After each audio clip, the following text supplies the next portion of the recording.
السلام عليكم ورحمة الله وبركاته. إن الحمد لله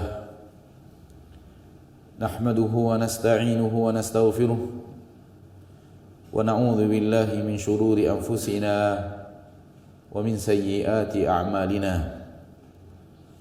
من يهده الله فلا مضل له ومن يضلل فلا هادي له.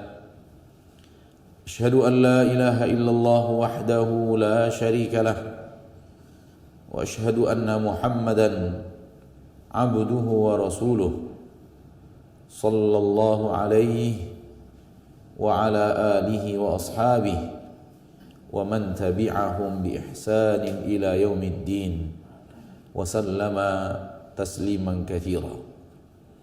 يا أيها الذين آمنوا اتقوا الله حق تقاته ولا تموتن إلا وأنتم مسلمون.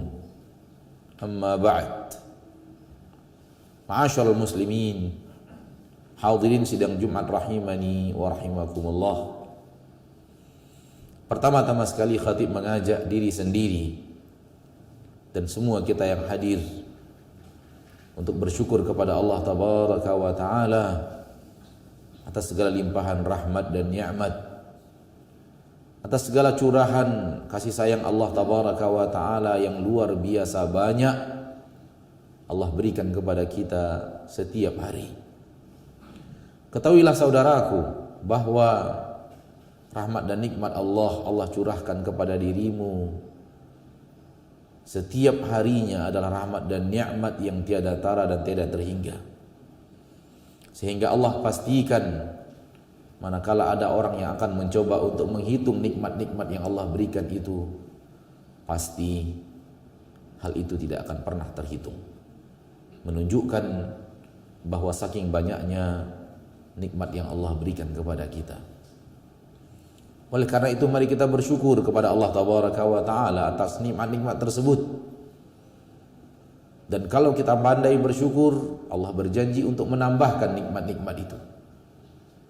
Namun kalau tidak bersyukur, itu artinya kita kufur nikmat. Dan kalau kita kufur nikmat, azab Allah sangat teramat dahsyat. Salawat dan salam kepada Nabi kita tercinta, Rasul kita yang mulia, suri tauladan kita, dan kita semua yang hadir di masjid ini pasti sepakat secara lisan bahwa Rasulullah SAW adalah suri tauladan kita. Tidak ada seorang muslim yang ikhlas di dalam keislamannya, tidak ada seorang mukmin yang ikhlas di dalam keimanannya yang tidak menyatakan secara lisan bahwa suri tauladannya adalah Nabi Muhammad sallallahu alaihi wasallam. Namun ketahuilah saudaraku bahwa pernyataan Anda secara lisan bahwa Nabi Muhammad sallallahu alaihi wasallam adalah suri tauladan, di sisi Allah tidak akan ada harganya, tidak akan ada nilainya. Di sisi Allah pengakuan itu akan nihil manakala ternyata apa yang kita ucapkan dengan lisan itu tidak kita buktikan di dalam amal perbuatan. Manakala lisan kita mengatakan Nabi Muhammad sallallahu alaihi wasallam adalah suri tauladan bagiku, ternyata amal kita mengatakan bahwa kita tidak menjadikan beliau sebagai suri tauladan, maka apa yang diucapkan oleh lisan tidak akan dianggap apa-apa di sisi Allah Subhanahu wa taala dan dianggap sebagai pernyataan dusta, karena dusta itu adalah mengatakan sesuatu yang tidak sesuai dengan real yang terjadi. Oleh karena itu, marilah kita berusaha untuk menjadikan Rasulullah SAW sebagai suri tauladan di dalam amal kita, di dalam perbuatan kita, di dalam sifat kita, di dalam tindak tanduk kita, dalam kehidupan kita di permukaan bumi ini. Benar-benarlah jadikan beliau sebagai suri tauladan. Dengan cara apa? Wa ma atakumur rasulu fakhudhuhu wa ma nahakum anhu fantahu. Apa yang Rasulullah sallallahu alaihi wasallam perintahkan kepada kalian, ambil, terima dan amalkan. dan apa yang Rasulullah SAW larang kalian mengerjakannya, maka berhentilah, jauhi dan tinggalkan. Hanya dengan cara itu, pengakuan kita bahwa kita menjadikan beliau sebagai suri tauladan di lisan tadi akan diterima oleh Allah Subhanahu wa taala. Berarti apa yang kita ucapkan dengan lisan benar-benar terbukti di dalam amalan, dan ini dia kata-kata yang jujur. Dan ini dia manusia-manusia yang jujur. Apa yang diucapkan oleh lisannya, seperti itu pula yang dia amalkan. Ma'asyiral muslimin, hadirin sidang Jumat rahimani wa rahimakumullah. Sangat teramat banyak umat Islam di zaman kita sekarang ini yang sudah terjerumus ke dalam apa yang tadi saya katakan.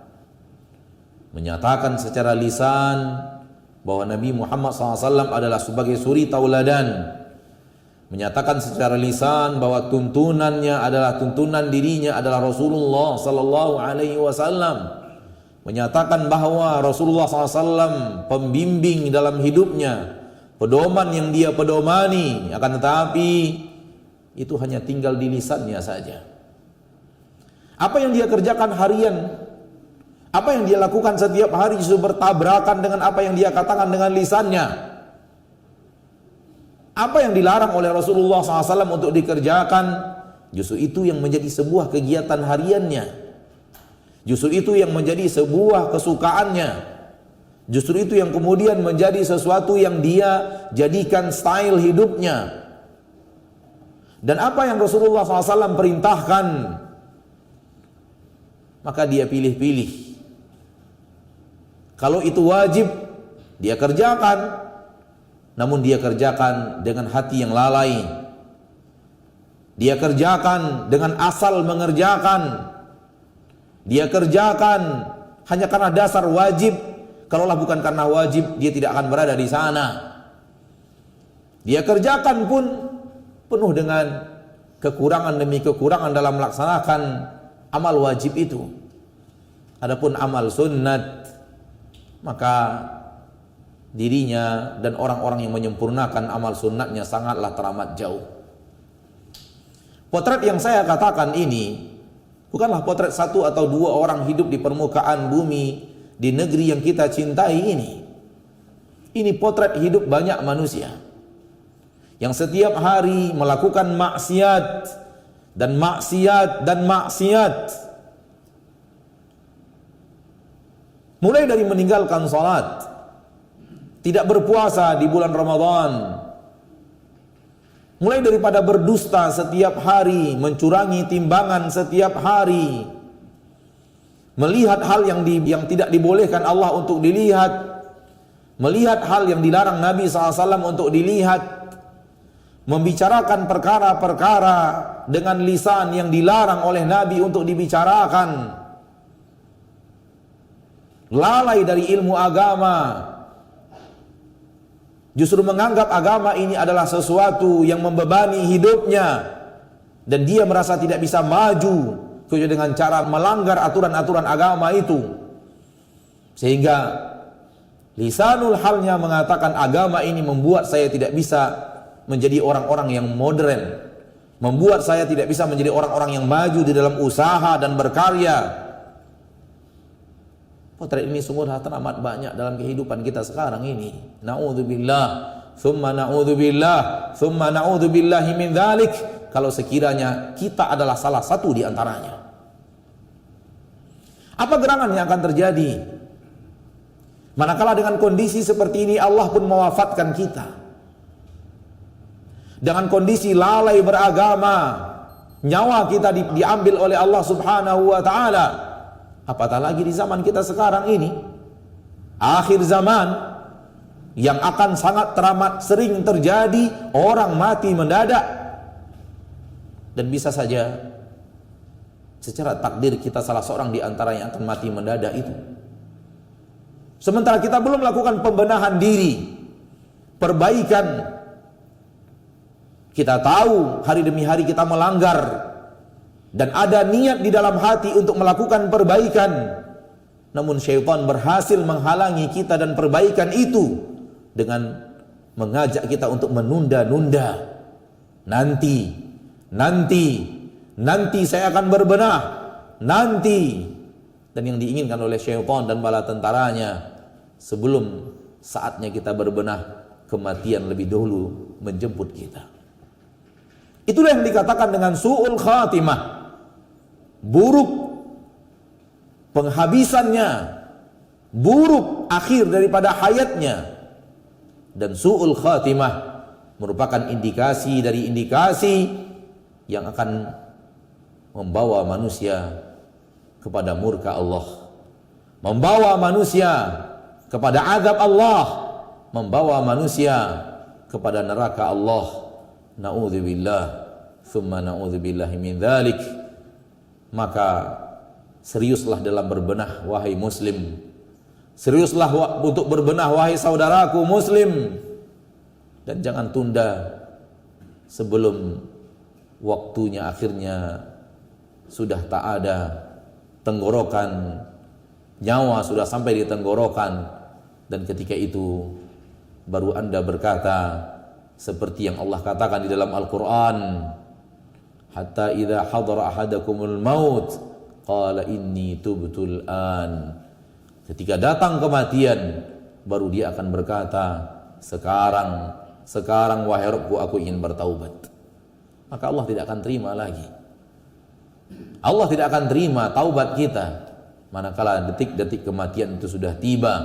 Rasulullah SAW bersabda, innallaha yaqbalu taubat abdin ma lam yugharghir.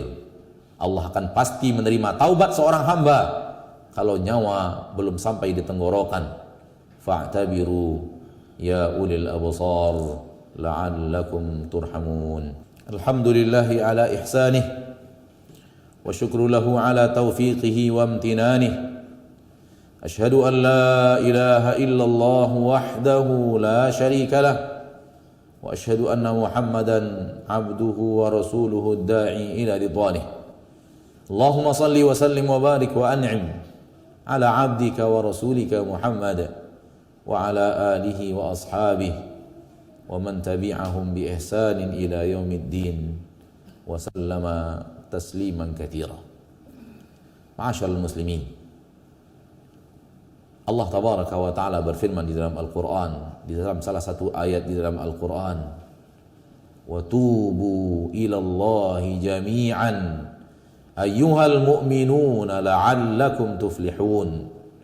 Dan bertaubatlah kalian semuanya. Wa tubu ilallah, dan bertaubatlah kepada Allah kalian semuanya. Ayyuhal mu'minun, wahai orang-orang yang beriman. La'allakum tuflihun, mudah-mudahan kalian menjadi orang yang jaya, menjadi orang yang beruntung, menjadi orang yang sukses. Di dalam ayat ini para ulama ahli tafsir, para ulama ahli syariat menerangkan kepada kita kesuksesan yang hakiki adalah manakala seorang hamba sebelum wafatnya diberikan oleh Allah tabaraka wa taala taufik untuk bertaubat sebelum kematian datang menjemput. Oleh karena itu, saudaraku, mari kita bertaubat. Bertaubat dari kelalaian-kelalaian kita. Wallahi, demi Allah kita tahu kita lalai. Demi Allah kita tahu kita masih melanggar syariat. Demi Allah kita tahu bahwa ada larangan-larangan dalam agama Islam yang menjadi kebiasaan harian kita. Pertanyaannya, kapan akan ditinggalkan? Kapan akan serius meninggalkan amalan-amalan itu? Kapan akan serius meninggalkan pekerjaan-pekerjaan itu? Hati-hati jebakan iblis. Mengatakan nanti. Dan kemudian setelah kematian menjemput dan kita belum bisa bertaubat, iblis pun akhirnya tepuk tangan dan bahagia. Tuma'lamu anna Allah tabaraka wa ta'ala amarakum bi amrin bada'a fihi bi nafsihi wa thanna bi malaikatihi al-musabbihati bi qudsih faqala jalla min qail inna Allah malaikatahu yusalluna 'alan nabi ya ayyuhalladzina amanu sallu 'alaihi wa sallimu taslima.